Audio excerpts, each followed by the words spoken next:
So, next we move on to a new topic. We want to, so far we only focused on the present climate, the climate of the earth in the 20th century, and we saw that temperature did increase in the last 150 years by around 1.5 degrees centigrade, and we attributed that to the increase in carbon dioxide. But many people still do not believe that. Many people think that the temperature change in the last 150 years may be due to natural causes, okay? Change in sun's radiation or volcanic eruption or some other cause which we do not know. So, in order to convince people that our understanding of what controls the global mean temperature is quite accurate, we need to look at the past climate, not just the last 150 years where you have data from thermometers, but the last, let us say, million years or 10,000 years or so. Now, here I have shown you the temperature variation over the last 150 years, okay? And below I have shown the black line is observation year and the red line is climate model simulation. And that model, in that model, if you allow only the solar radiation to vary, which varies every 11 years following the solar cycle, then it will show only variation around 0.05 degree every 11 years. Okay? So, that shows that we cannot explain the 1.5 degree warming of the global mean temperature just from variation of solar radiation alone. Okay? Then you can take into account volcanic eruptions. There were many major volcanoes in the last 150 years. Pinatubo in the recent past, 1991, is well known, but there are other major eruptions in the 19th and 20th centuries. They also cause some cooling. Okay? We can see that cooling is of the order of 0.1 to 0.2 degree, but it recovered quickly. So, volcanic eruptions cannot explain this variation of the observed global mean temperature. Okay?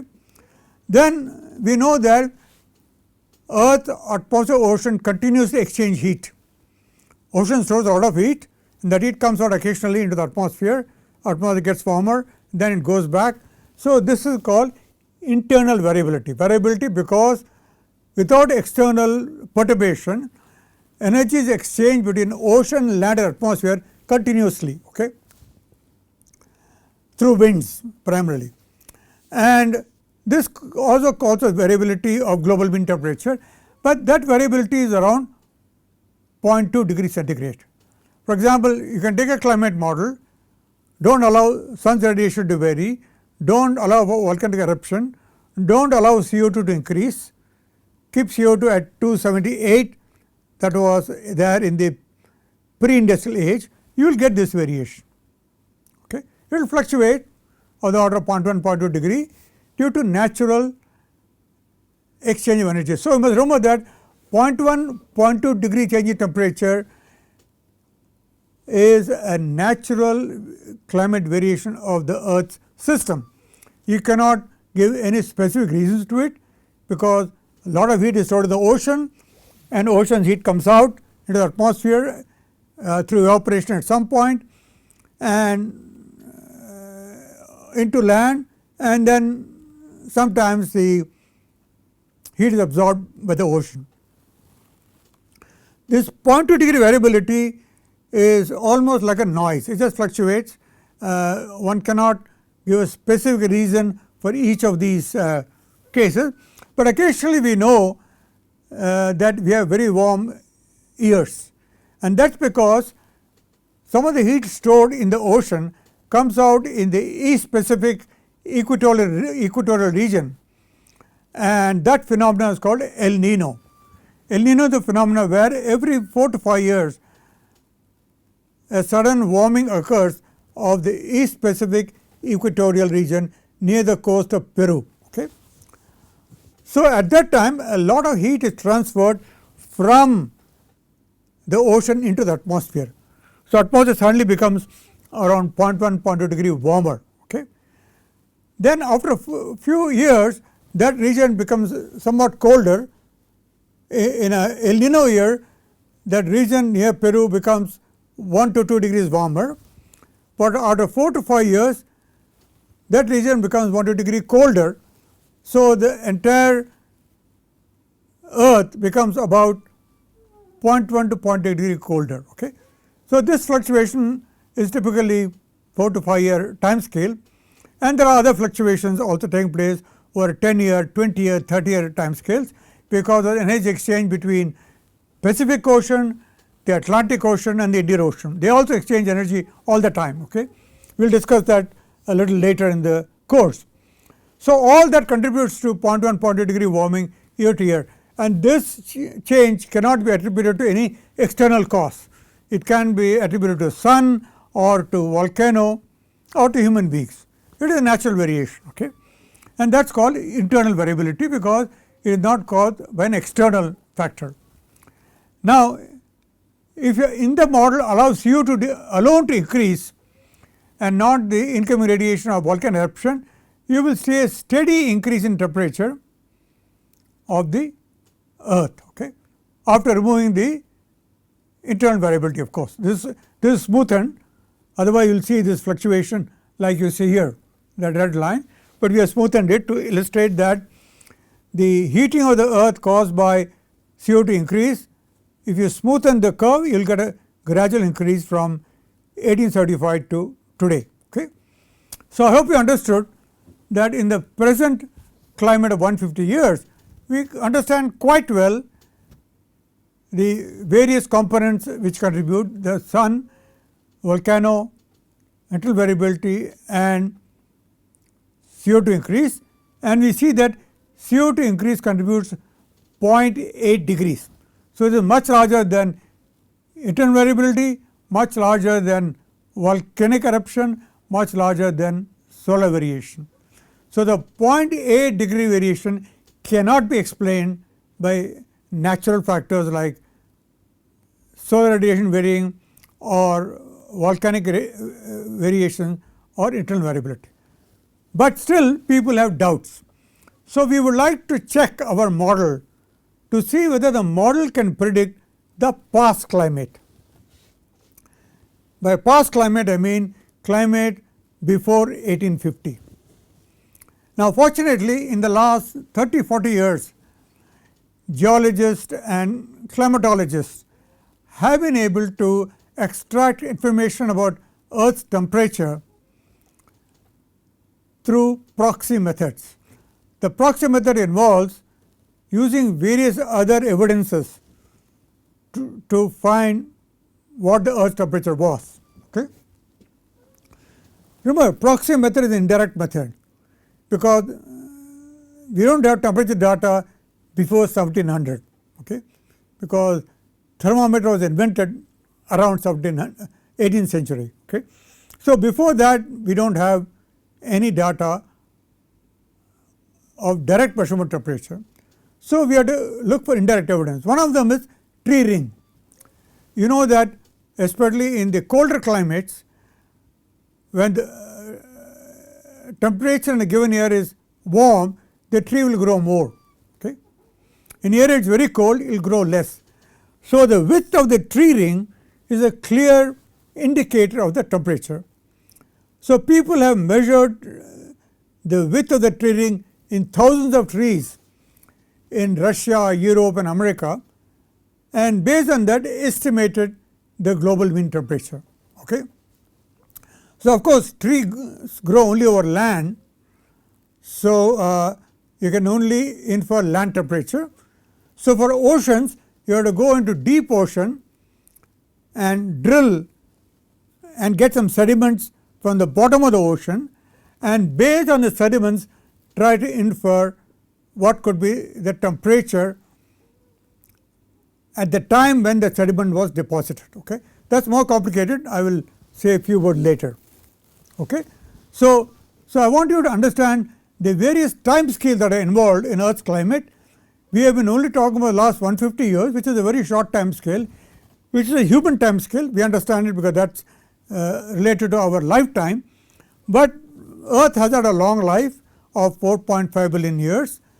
We were focusing only on the last 100 years, where water vapor change, cloud change, sea ice change, vegetation change. But you go back to 1,000, 10,000 years, carbon dioxide changes, glaciers become much larger, and you go to even longer period, mountains form and are destroyed. Those also cause change in carbon dioxide. So, as you go to longer and longer time scale, things happen more slowly and things are a lot more complex, okay, compared to what we talked about the last 150 years. Now, here is another illustration of years, decades, centuries, 1,000 years, 10,000 years, million years. Okay. So, the mechanism which controls climate in the last 150 years does not operate when you talk about millions of years. In millions of years, you have to worry about how rocks are weathered, how rocks containing calcium carbonate, how rocks containing calcium silicate became calcium carbonate due to weathering, okay? And how plate tectonics, the movement of the various continents, how they created volcanoes and how they increase carbon dioxide, and how vegetation control the carbon dioxide earth. So, these are things that operate on millions of time scale. They are very different from what we are looking at in the past 150 years or what will happen in the next 100 years. But still we would like to study them because we are trying to validate our climate models. Our climate models are based on our knowledge of the physics of the earth's climate, okay? And we have used the laws of conservation of momentum, laws of conservation of energy, law of conservation of mass to predict the earth temperature. So, if our laws are correct, then we should be able to explain the climate 1,000 years, 10,000 years, million years ago, although the mechanism which operated at that time were very different from today. For example, when there were large ice sheets over land, the temperature will be very different from today. Okay? And when there are large ice sheets, the dust is very large, because when most of the earth is covered with ice, there is hardly any vegetation, earth is very cold, there is hardly any water vapor. So, there are no forests, so you get a lot of dust which control the earth's climate. Okay? And so, ice sheets also control climate. Then the carbon cycle is itself influenced by the ice sheet, by the volcanoes and by weathering. So, the mechanisms which govern earth's climate in the long time scale is very different from present day, but still it is very useful because it tells us whether by building climate models which incorporate the laws of physics, whether those models can correctly predict climates in situations which are very different from today. Okay? So, this is a way to build confidence in the model by trying to test it in a very different context. Okay? So, this is how science grows. We deliberately test our model under very difficult conditions, and the model still works well.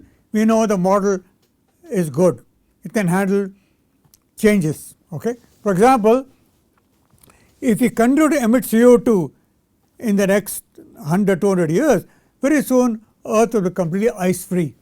Okay? So, the climate will be very different from the last 150 years. But if the physics in the model is correct, then you should be able to predict what will happen hundreds of years from now when there is no ice over earth. Okay? So, this is the challenge that all climate modelers want to tackle, that is ability to predict climate under very different scenarios, very different from today. Okay? Keep that in mind as we discuss the past climate. Okay? Now, let us look at different time scales in our past climate, so called paleoclimate. Okay? So, the most famous one is what happened 600 million years ago. That is called the snowball Earth. In the snowball Earth was completely covered with ice, and it had a very different climate. And if our climate models can simulate that, then we will have great confidence in our understanding of the physics of the Earth's climate. Then we had lots of ice ages during the past 3 million years. It waxed and waned, ice increased and decreased, and this was caused by changes in the Earth orbit around the Sun. All of you know that Earth orbit around the Sun is an ellipse, and the Earth's rotational axis is inclined to the Earth Sun plane, and we also know that the rotational axis is right now pointing towards the pole star, but it had changed in the past. Okay. So, all this caused changes in the temperature of the Earth, and that has been documented by geologists and climatologists. Okay. Then we want to know what happened during the last glacial maximum, which occurred 20,000 years ago. Okay. And that period is very important because we have a lot of data. We have a lot of data from various ice cores in the Antarctic and the Arctic, and very accurate data about how the temperature of the Earth changed from 20,000 years ago to today. Okay. This is the most important period because the data we have is very accurate and very high resolution in time. Okay. And of course, we want to know what happened in the last 10,000 years, because the last 10,000 years were unique until 1850, because the temperature did not change much. And this unusual period of the Earth is what enabled agriculture to thrive on Earth, and this led to a huge increase in human population. Before agriculture, the number of human beings on this planet were very, very small, okay? Because when human beings were hunter gatherers, they could not get enough food by hunting and gathering. So, their population was limited by the food available. But when Earth's climate became very stable for a short time, human beings learned to grow crops, agriculture thrived, and with that food availability increased and the population began to increase rapidly. Okay. From population less than 1 million, you are now having 8 billion people. Okay.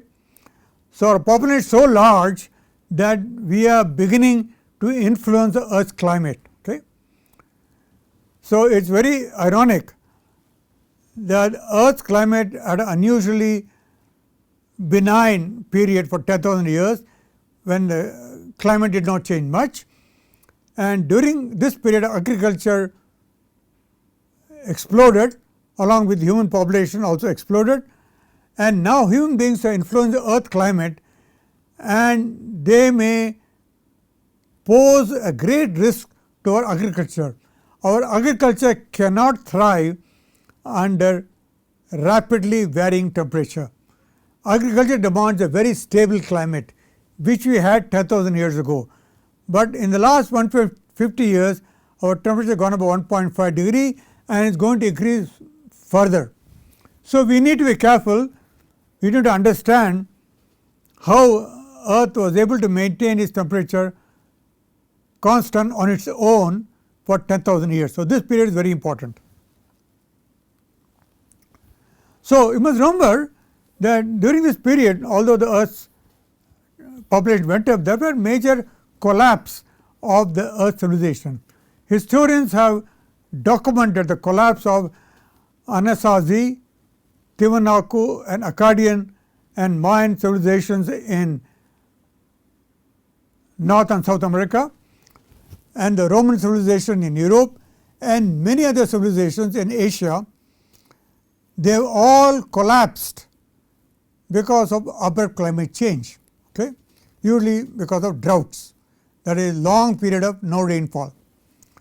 Now, we need to understand why these long droughts occurred, because there is a strong chance that with global warming these strong droughts may reappear. Okay? So, that is why we have to understand how climate change in the last 10,000 years, because human beings, in spite of their ingenuity and ability to thrive, have faced challenges when rainfall failed for more than a couple of years. If there is no rainfall for 5 to 10 years, human civilization will collapse. Okay? People have to move out and find other regions where the rainfall is not decreased. So, this is a very important issue for our future. Now, let me give you the big picture first. I will not tell you how this data was obtained. It is a very clever techniques of extracting temperature, global mean temperature from proxy data. So, this figure tells you that about 50 million years ago, during the so called Paleocene Eocene thermal maximum, the global mean temperature was 16 degrees above the present value. The present temperature was 15, it was 31 degrees centigrade. Okay? Earth was very, very warm, there was hardly any ice cover. Okay? And then Earth's temperature started cooling rapidly. Okay? It ran from 16 degrees above the present temperature to around 2 degrees above the present temperature 30 million years ago. Okay? And there are lots of theories about why this happened. One theory is related to the Indian plate colliding with the Eurasian plate and creating the Himalayas and Tibet. Okay? And this theory says the formation of Himalaya and Tibet increased the weathering of those rocks which were exposed in Tibet, and that removed carbon dioxide from the Earth's atmosphere, and once carbon dioxide declined, the temperature of the Earth began to drop rapidly. Okay? But still I want you to understand that this decrease is very slow. For example, it went from 16 degrees centigrade to around 2 degrees, 14 degrees drop in about 14 million years. So, 1 degree drop in temperature every million year. Okay? Remember, right now our temperature is going up at the rate of 2 degrees in 100 years. So, what is happening now is unprecedented, shocking warming which Earth has not seen. This rapid cooling of the Earth from 16 to 2 degrees occurred over about 14 million years. So, 1 degree fall in million years, to which all species could ultimately adjust. If a change in temperature is even 14 degrees centigrade, life can thrive on Earth, because it is a slow change, and in a slow change evolution comes into play and makes sure that the species change such that they can go from a time when they were able to handle the warm climate to one in which the climate was not so warm. Okay? So, this is a part that you have to understand, that although there was a dramatic decline in temperature of the Earth between 50 million years ago and 35 million years ago, that change did not eliminate life on Earth. Life got modified, got adapted, because the rate of change was very, very slow. Okay? 1 degree in million years compared to 1 degree in 100 years is a factor of 10,000 difference. Okay? Please keep that in mind when you want to understand future climate. Then the temperature was somewhat stable for a few million years, and again it started declining. And as it started declining further, glaciers started appearing. Okay? Antarctic glacier first appeared 30 million years ago, but later northern hemisphere glaciation began to occur in this period. So, this long period of decline in Earth's temperature occurred very slowly, okay, and we do not fully understand all the causes. There are a few models, we are still learning about it, because during this period, although this data is remarkable, we do not have any other data. We have no data on rainfall or carbon dioxide. We have some data on carbon dioxide, but not a lot of data. So, we still have to learn a lot about what happened during this period, but this shows us that life survived on Earth from 50 million years ago to today, because although the climate changed, it changed in a very slow fashion. Okay? This is what I want you to appreciate as we discuss this topic further, that slow changes in temperature will not cause life to become extinct, but rapid changes are very difficult to adjust to. This is another picture of the same phenomena, showing you when the Antarctic ice sheet formed, when the Arctic ice sheet formed. Antarctic formed about 35 million years ago, Arctic around 10 million years ago. So, these happened after Earth's climate dropped substantially. Okay? Now, let us look at the last million years. Okay? And the last million years, Earth was mostly covered with ice. Okay? There are long periods of very low temperature, global mean, which was about 4 to 5 degrees below the present. Okay? And so, ice prevailed in the polar region. We had 2 short periods of warm climate, and one was the last interglacial 120,000 years ago, and the another one about 320 million years ago. These are only 2 warm periods. Rest of the time Earth was very cold. Okay?